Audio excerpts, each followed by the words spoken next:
Stone के कारण जो यूरिन है वो है ना ब्लॉक होती है और यूरिन ऊपर ही है, नीचे नहीं आ रही, इसलिए वहाँ पे हाइड्रोनेफ्रोसिस होती है। उसके कारण भी क्या हो जाता है कि पेन सीवेरिटी बहुत बढ़ जाती है। तो ऐसे सिचुएशन में बॉडी खुद अबॉर्ट करना चाहती है बट वो अबॉर्ट हो नहीं पा रहा, तो अपने को इन कंडीशन में मेडिसिन देना पड़ता है, दैट इज इन्वॉल्व करना पड़ता है। क्यों मेडिसिन देनी पड़ रही है? क्योंकि देखो, क्योंकि बॉडी वो अबॉर्ट करने प्रॉपर अबॉर्ट नहीं हो पा रहा है, इसीलिए अपने को अबॉर्ट करने के लिए मेडिसिन देनी। अगर वो अबॉर्ट हो गया रहता तो आपको पेन नहीं हुआ रहता, इजीली वो यूरिन के थ्रू बाहर आ गया रहता। सपोज अगर 3 mm का स्टोन है, अगर बॉडी को अबॉर्ट करना है तो 3 mm का स्टोन इजीली यूरेटर से आएगा, यहाँ पे आएगा ब्लैडर में और यू निकल जाए, तो आपको उतना पेन या सिवियरिटी नहीं होगी, माइल्ड पेन होगा, सिर्फ माइल्ड पेन, जो कैसा रहेगा, बियरेबल रहेगा। बट नॉन बियरेबल पेन है, इसका मतलब क्या है, पेन स्टक हो गया, तो अपने को क्या करना है, उसको कि अपने को अवॉइड करना है थ्रू मेडिसिन। तो इस केस में क्या करना है, सबसे पहले क्या लेना है कि उसको जो पेन या ये हुआ है उसका एलिमेंट लेना है, मतलब उसको पेन जब से स्टार्ट हुआ है, सपोज उसको कल से पेन स्टार्ट हुआ है, उसके पहले नहीं था, मतलब कुछ तो भी गड़बड़ हुई है, तो वो गड़बड़ क्या हुई है वो लेना है, cause, that is element from, that is cause लेना है। क्या गड़बड़ हो सकती, खाने में गड़बड़ हो सकती, कुछ इंजुरी हो सकती, फिजिकल ट्रॉमा हो सकता, मेंटल कॉज हो सकता, झगड़ा हुआ या क्या हुआ, वो कॉज फिजिकल या मेंटल कॉज लेना है। देन उसका करंट डिस्पोजिशन, वो उस सिचुएशन में कैसा बिहेव कर रहा है। Then third, peculiar character of pain, और वो जो पेन हुआ है उसका कैरेक्टर कैसा। तो मोस्टली अभी पेन का पिक्यूलियर कैरेक्टर कैसा रहता है कि जैसे स्टोन यहाँ पे है और उसका पेन क्या होता है, पेन एक्सटेंडिंग टू टेस्टिस, ये एक पिक्यूलियर कैरेक्टर हो गया। Pain extending to back, pain extending to abdomen या अम्बिलिकस। तो पेन का कैरेक्टर, पिक्यूलियर कैरेक्टर लेना है कि पेन कैसा एक्सटेंड कर रहा है या पर्टिकुलर लेवल पे लेना है, पिक्यूलियर सिम्टम है, ठीक है ना। तो ये कैरेक्टर लेना है, साथ में थर्मल थ्रस्ट जोड़ के देना है, ठीक है। अगर अभी ये तो ये एक हो गया, अगर आपके पास कोई रीनल कैलकुलस, मतलब रीनल कैलकुलस के लिए ही मेडिसिन ले रहा है, मतलब क्या है, होम्योपैथी मेडिसिन ले रहा है रीनल कैलकुलस के लिए, तो इस समय पे अगर वो पेशेंट आता है, इसका मतलब क्या है, आपकी मेडिसिन ने क्या की, वर्क किया, उसको क्या किया, अबॉर्ट किया, किडनी से अबॉर्ट कर, बट अभी वो कहाँ पे आ गया, यूरेटर में वो फंस गया। तो तब सिचुएशन में आपकी जो मेडिसिन है, कॉन्स्टिट्यूशनल मेडिसिन, वो राइट है, बस उसको क्या करना है, हाइयर डोज में देना, हाइयर डोज में देना है ताकि वो पूरा बाहर निकल सके,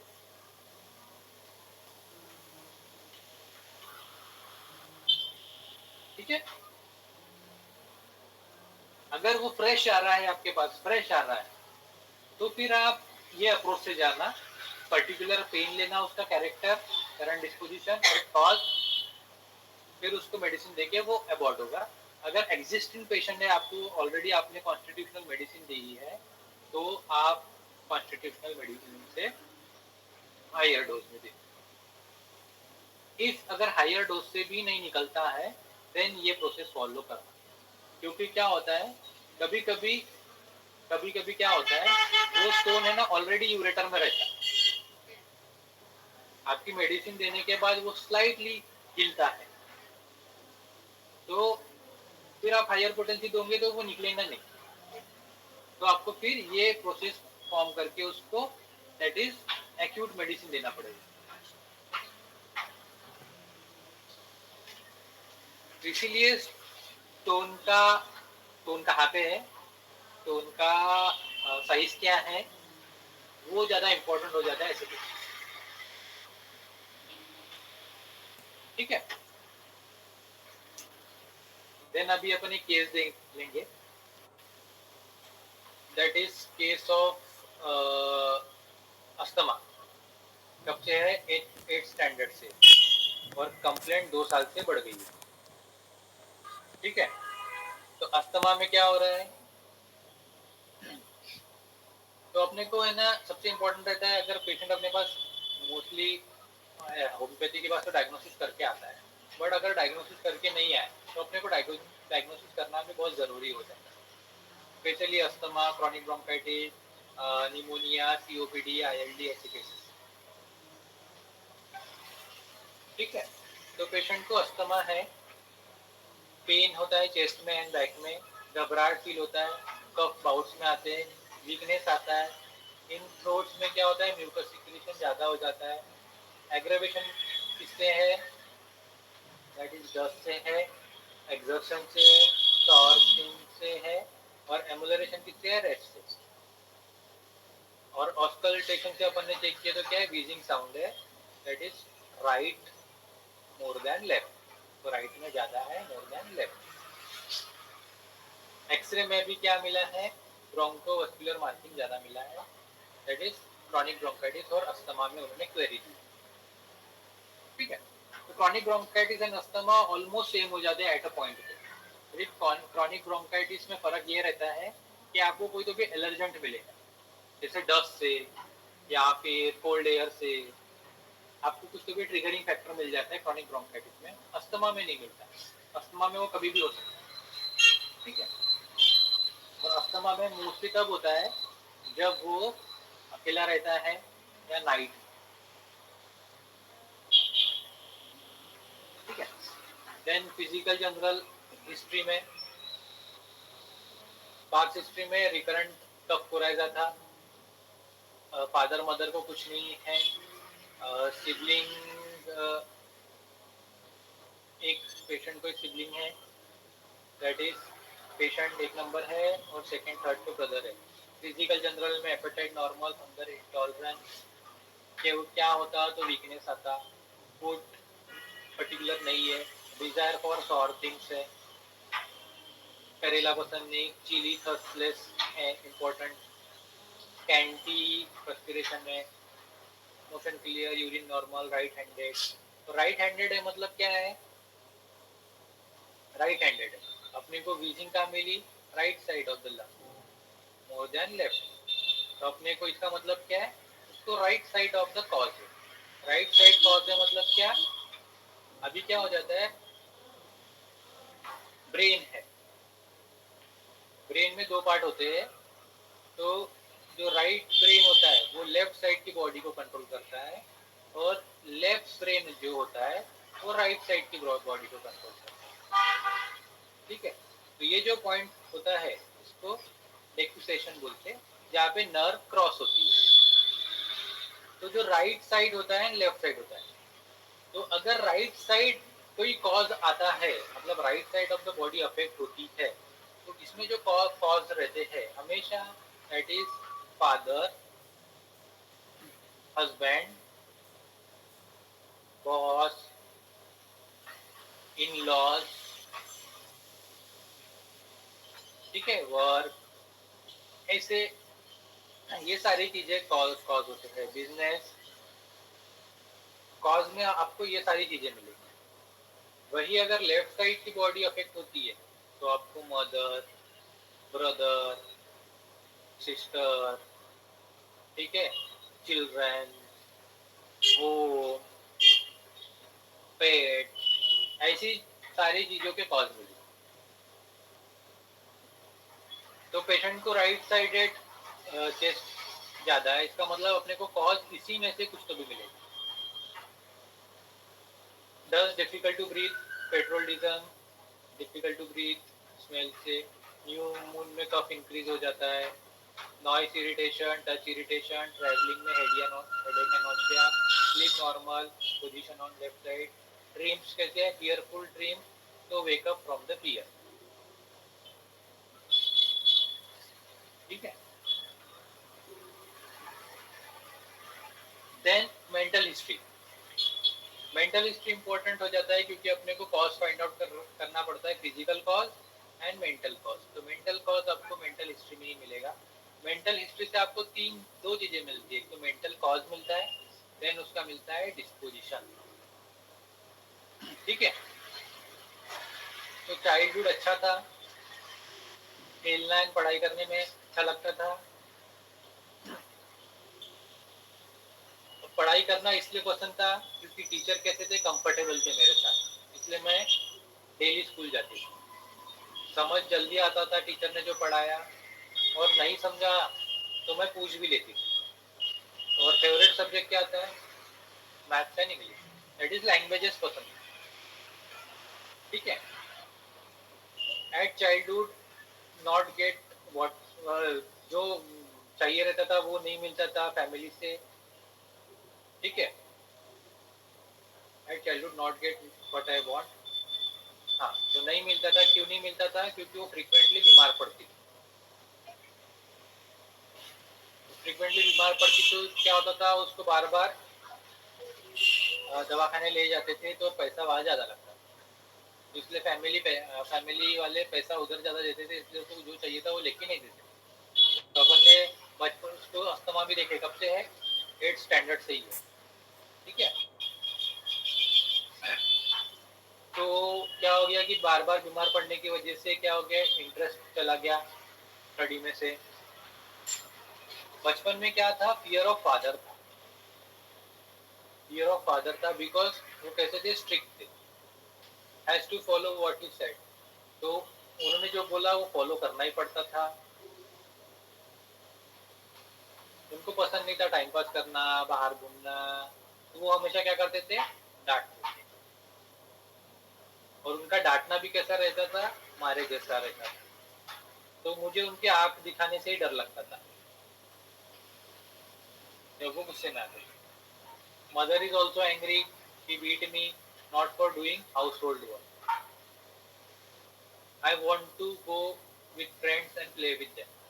तो मुझे बाहर रहना जाना पड़ता था, खेलने जाना पड़ता था, बट मदर भी हाउस होल्ड के लिए डांटती थी और मारती थी, तो मैं वो काम करता। क्यों? क्योंकि मेरे पेरेंट्स फार्म में जाते थे खेती करने के लिए, तो मेरी ग्रैंड मदर भी अर्ली एक्सपायर हो गई, तो सारे घर के काम मुझे ही करने पड़ते थे, और मेरे भाइयों को, छोटे भाइयों को भी मुझे देखना था।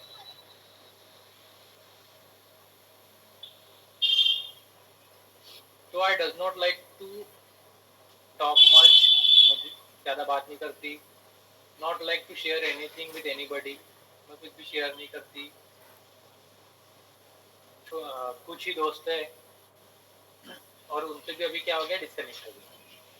क्यों ऐसा हुआ? क्योंकि my nature is like fear while talking, doubts in mind बहुत रहते थे, while talking, what should I talk, if I said anything wrong then he और शी विल बी एंग्री। तो अगर मैंने कुछ गलत बोल दिया तो वो गुस्सा हो जाएंगे। तो I don't like to hurt anyone, I want to be trouble maker for anyone. तो मुझे किसी के लिए ट्रबल मेकर ही पसंद है।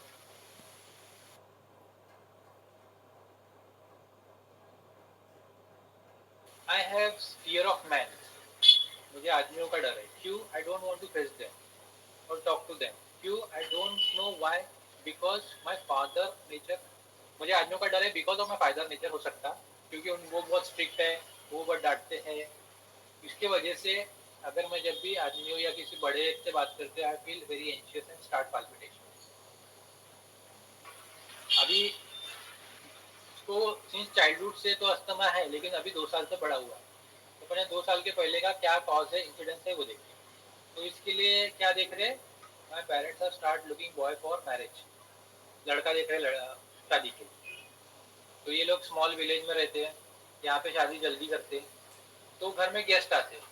तो गेस्ट आते तो क्या होता है, I got frighten, start palpitation. क्यों? क्योंकि उसको पहले ही आदमियों का डर है, बात करने का डर लगता है, एंड ऐसा लगता है कि वो क्या बोलेंगे, क्या सोचेंगे मेरे बारे में। वो मेरे पिताजी जैसे एंग्री तो नहीं, स्ट्रिक्ट तो नहीं, मैं नर्वस हो जाती, वो क्या पूछेंगे करके, और तब से उनके कंप्लेंट्स बढ़ गई। तो ये सब अपने को हिस्ट्री मिली है अस्थमा की। तो अभी इसमें इम्पोर्टेंट क्या है अपने को, दैट इज अस्थमा। हम सबसे पहले एनालिसिस करो अस्थमा क्या है। So that is एनालिसिस से ब्रोंकोस्पाज्म, दैट इज ब्रोंको, किसका स्पाज्म हो रहा है? ब्रोंकस का। तो spasm is connective tissue, bronchus मतलब lung, that is epithelial tissue. ठीक है, तो अपने को क्या मिलना चाहिए? एपिथेलियल टिश्यू का फियर, कनेक्टिव टिश्यू का irritation, that is fear and irritation. ठीक है, तो इस केस में अपने को फियर क्या क्या मिला? डार्क का मिला, स्नेक का मिला, आदमियों का मिला। ठीक है, और इरिटेशन कहाँ से आया? घर पे, फादर और मदर से। क्यों? क्योंकि वो डांटते, है ना। तो अभी इंपॉर्टेंट है अपने को क्या क्या लेना है। सबसे पहले इंपॉर्टेंट है एलिमेंट फ्रॉम। ठीक है, दैट इज पहले लेना है कॉज, देन लेना है उसका डिस्पोजिशन, देन लेना है उसका थर्मल फर्स्ट में। देखे ना ये क्या क्या लेना है अपने को।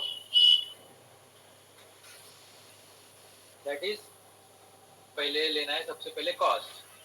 क्या कॉज है? Relevant cause, reaction of the patient, current disposition, thermal thirst, और कोई पिक्यूलियर फिजिकल जनरल मिल रहा है क्या। तो अभी अपने को उसका डिस्पोजिशन करना है। तो उसका बिहेवियर कैसा है? इंट्रोवर्ट है। इंट्रोवर्ट है मतलब क्या है कि वो टॉक इंडिस्पोज टू है, रिजर्व्ड है, बात नहीं करती, चुप रहती। इंटेलेक्ट कैसा है उसका? गुड है, मतलब क्या पढ़ाई समझ में आती थी, पढ़ाई करती थी, टीचर ने पढ़ाया हुआ समझ में आता। व्हील कैसा है उसका? वीक है, मतलब कैसा है कि कॉन्फिडेंस वांट है, टिमिड है, व्हील वीकनेस है क्योंकि वो बात नहीं करती, सामने नहीं जाती, क्या करना है। और मॉरल कैसे? Anxiety conscience.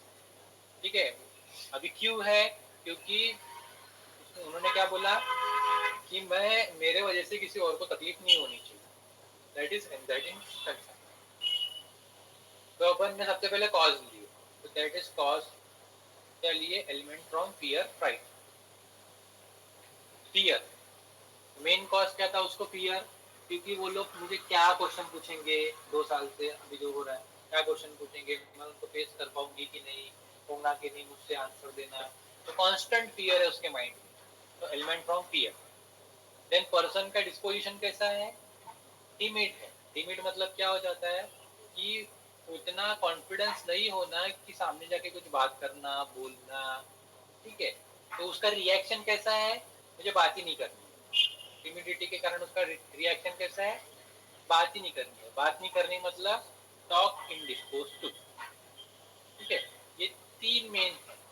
लेकिन सबसे इंपॉर्टेंट अपने को और क्या मिला? Fear of man. क्यों बात नहीं करनी है? क्योंकि मेरे को डर। सो अपन ने रूब्रिक सिलेक्शन लिए, तो इसमें मेडिसिन है ignatia, platina, pulsatilla and sepia. ठीक है, अभी इंपॉर्टेंट क्या आ जाता है? Thermal thirst. थोरिक केस में इंपॉर्टेंट रहता है थर्मल थर्स्ट। तो थर्मल है चिली, तो यहाँ से चिली मेडिसिन कौन कौन की है? Ignatia, sepia, flat and pulse is hot. But अपन पल्सिटिला भी कंसिडर करेंगे इसमें, क्योंकि क्या है? पल्सिटिला इज चेंजेबल, चेंजेबल है, उसके थर्मल भी कैसे चेंज होते रहते हैं, कभी हॉट कभी थर्स्टी। तो अपने पास क्या है? Ignatia, pulsatilla, sepia. Ignatia, pulsatilla, sepia. अभी अपने को डिफरेंशिएट करना है अकॉर्डिंग टू हिज डिस्पोजिशन। तो डिस्पोजिशन कैसा है पर्सन का? इट इज वेरी टिमिड, उसको फेस ही नहीं करना किसी को। अभी अपन जाएंगे, अभी अगर आप इनके ये पढ़ेंगे इग्नेशिया, तो इग्नेशिया को प्रॉब्लम रहता है that is for my image. मेरी जो इमेज है लोगों की नज़र में, या जो मुझे देखने आ रहे हैं उनके नज़र में, मेरी इमेज कैसी रहनी चाहिए? अच्छी रहनी चाहिए, गुड बॉय गुड गर्ल की इमेज रहनी चाहिए। अगर गुड बॉय गुड गर्ल की इमेज नहीं रहती है, उसके वजह से अगर वो फॉल होता है, तो दैट इज इग्नेशिया। बट ऐसा है क्या इमेज का प्रॉब्लम है क्या? नहीं, it is not image. Then pulsatilla. Pulsatilla का क्या रहता है कि मेरी जो डिमांड है अगर वो फुलफिल नहीं हुई तो मेरे को चाहिए रहता है demanding love, that is love चाहिए रहता है। तो लव कैसा रहता है इसका, इन द फॉर्म ऑफ डिमांड, कि मुझे ये चाहिए, मुझे वो चाहिए, मुझे ऐसा चाहिए, मुझे वैसा चाहिए, मेरे पेरेंट्स ने मुझे ये देना चाहिए। अगर उसकी डिमांड फुलफिल नहीं होती है या in the form of love, then pulsatilla को होती है प्रॉब्लम। Then sepia. सेपिया का क्या रहता है कि I don't want to face of anybody, मुझे किसी को फेस नहीं करना। क्यों नहीं फेस करना, क्योंकि मुझ में ही कुछ कमी है, मुझ में ही कुछ कमी है, इसलिए मुझे वहां से निकल जाना है, चले जाना है, मुझे फेस नहीं करना है। तो पेशेंट का भी ऐसा है कि मुझे फेस नहीं करना है, मुझे देखना नहीं है, मुझे मैंस को फेस नहीं करना है। तो the medicine is prescribe is sepia 200। So the medicine is prescribing is sepia. So dreams is fearful dream, है ना। तो ड्रीम इज fearful, तो अपन ने इन द फॉर्म ऑफ उसको माइंड ही लिए, क्या लिए, that is fear and freight.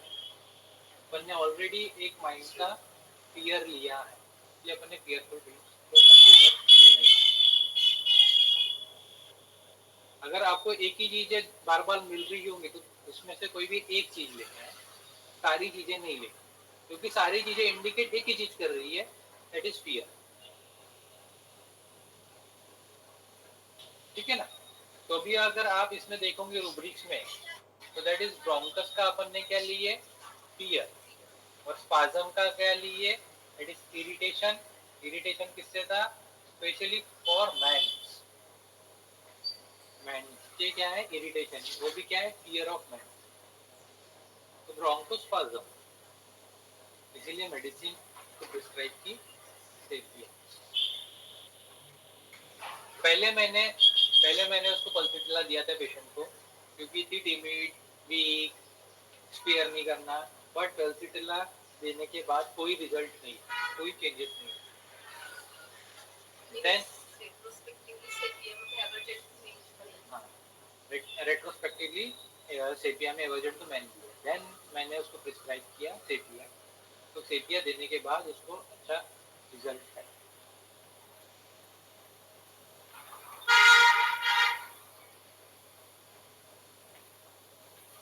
तो किसी को कोई कुछ क्वेश्चन, किसी को कुछ पूछना है?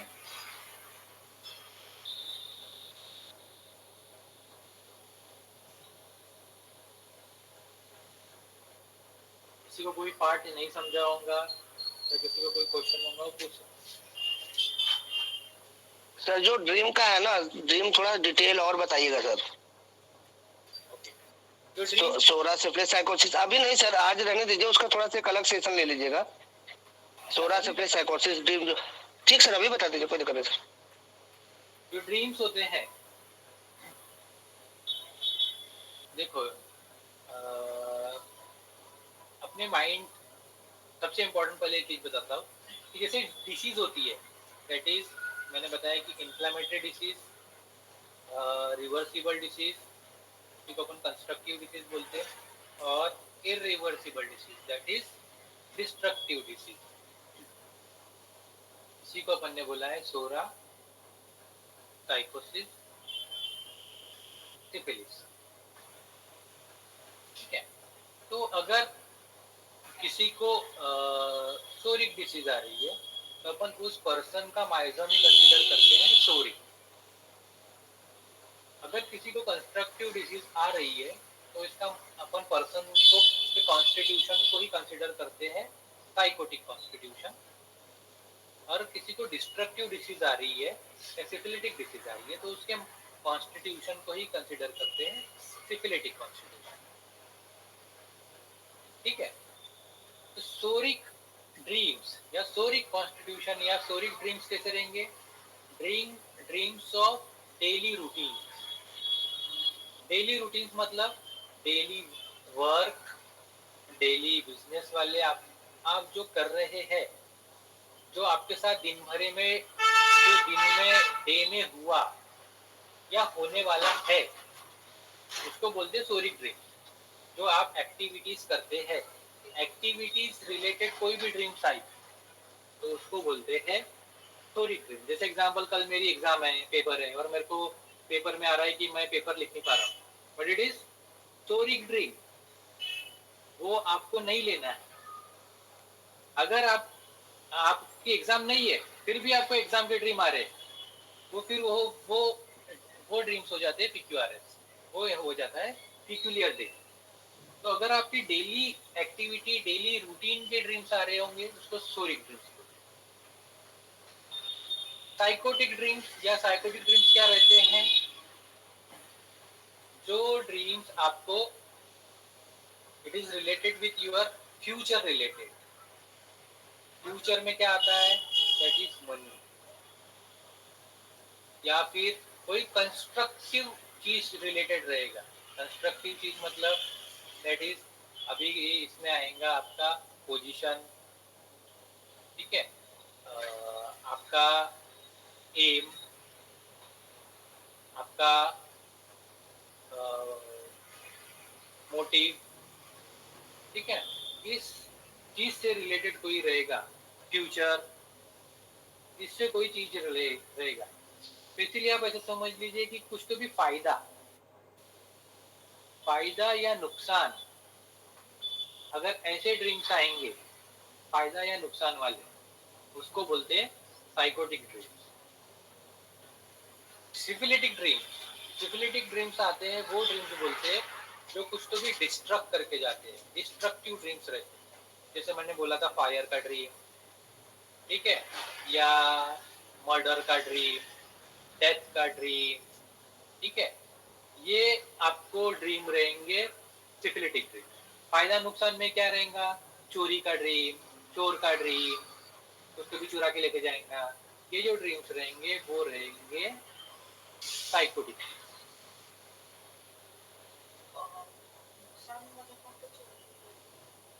हाँ, तो चोर चोर सब साइकोटिक ड्रीम्स हैं, साइकोटिक ड्रीम्स रहेंगे। तो जो भी फायदा नुकसान रिलेटेड रहेंगे वो साइकोटिक ड्रीम्स, डेली एक्टिविटी वाले रहेंगे वो अपने सोरिक ड्रीम, और डिस्ट्रक्शन वाले ड्रीम्स रहेंगे वो सिफिलिटिक ड्रीम। तो साइकोटिक डिसीज में अगर कोई आपको सिफिलिटिक ड्रीम मिल रहा है तो 100% उसको लेना ही है, 100% आपको वो लेना ही है। साइकोटिक ड्रीम में अगर आपको सोरिक ड्रीम मिल रहा है तो नहीं है,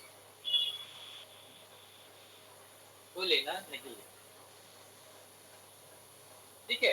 अगर सोरिक कंडीशन में आपको रिपीटेड साइकोटिक या सिफिलिटिक ड्रीम आ रहे हैं तो आप ले सकते हैं,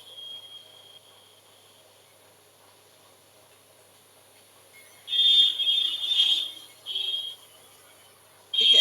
वैसे ड्रीम्स के बहुत सारे पैटर्न है, जैसे यहाँ पे आएगा और एक क्लियरवॉयंट ड्रीम। क्लियरवॉयंट ड्रीम मतलब क्या होता है कि जो सपने में दिखता है और वही होता है। अभी सपने में जो दिखता है वही होता है, इसका मतलब हमेशा नुकसान रहेगा, मतलब डिस्ट्रक्शन वाला रहेगा। जैसे एग्जांपल, मेरे को सपने में देखा कि कोई रेड शर्ट वाला बाइक से जा रहा है और उसका एक्सीडेंट हो गया, और मैंने न्यूज में देखा कि सही में वैसा ही एक पर्सन की डेथ हो गई। तो दैट इज क्लियरवॉयंट ड्रीम।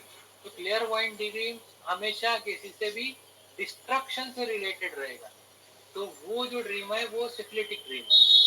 तो ये आपको आपके रूब्रिक चार्ट में, रूब्रिक्स में आना ही चाहिए। अगर आप रूब्रिक में भी देखोगे,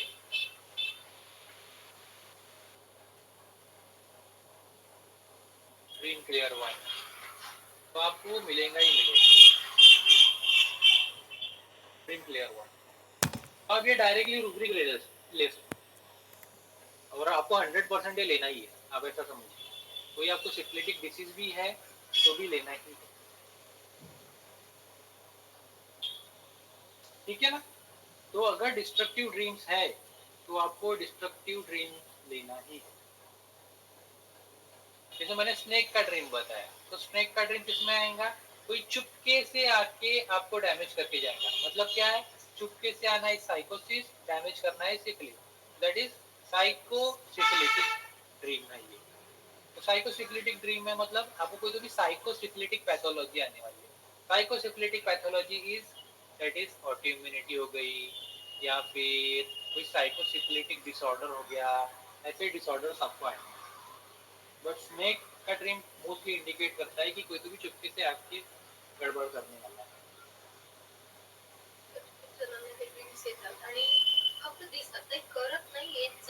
अगर ये ड्रीम्स किसी को रिपीटेड आ रहे हैं, तो अगर रिपीटेड आ रहे हैं तो सबसे पहले उसके पीछे का रीजन फाइंड आउट करो कि क्या है। अननोइंगली आ रहे हैं, विदाउट रीजन आ रहे हैं, तो इट इज वेरी इंपॉर्टेंट, आप वो रूब्रिक में 100% ले। बट विथ रीजन आ रहे हैं तो करो, अगर विदाउट रीजन आ रहे तो आपको ही लेना ही लेना ही।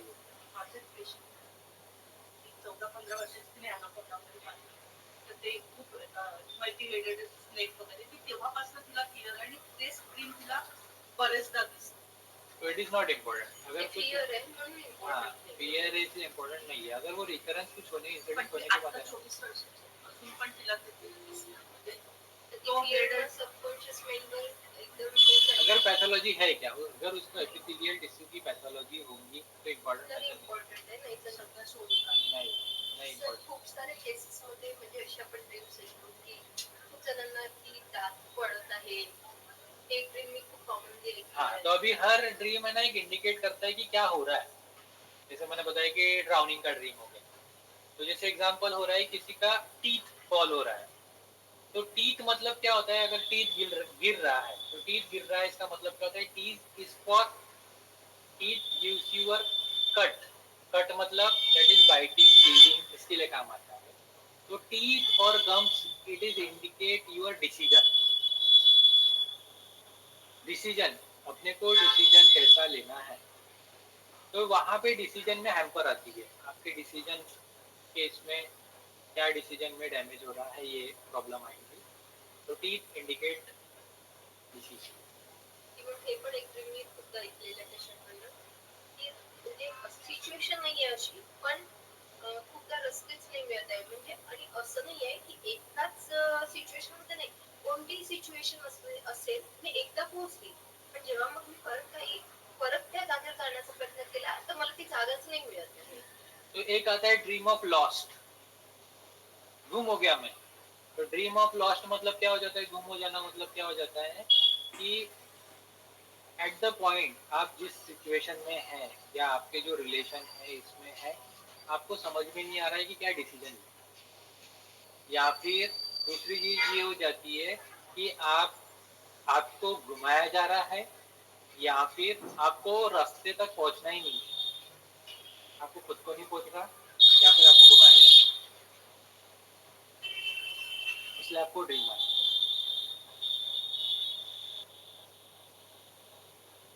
तो अलग अलग चीजें रहती है, क्या आ रहा है वो ज्यादा इम्पोर्टेंट रहता है।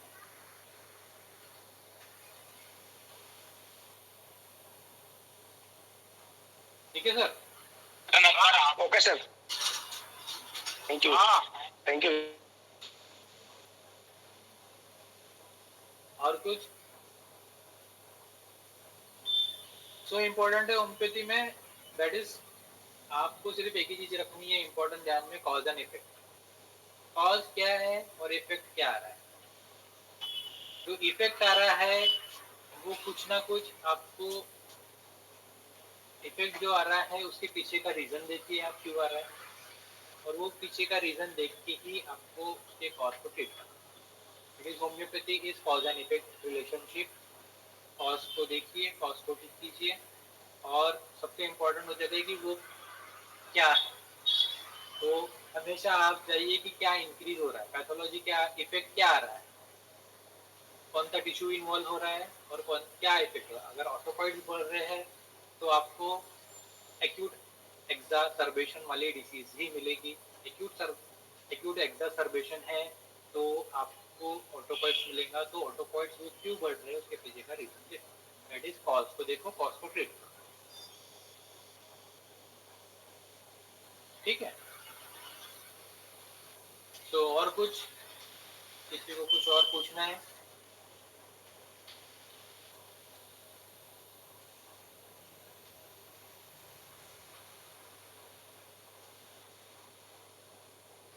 फिर अपन यहीं पे एंड करते हैं अपना session. Okay bye, thank you all.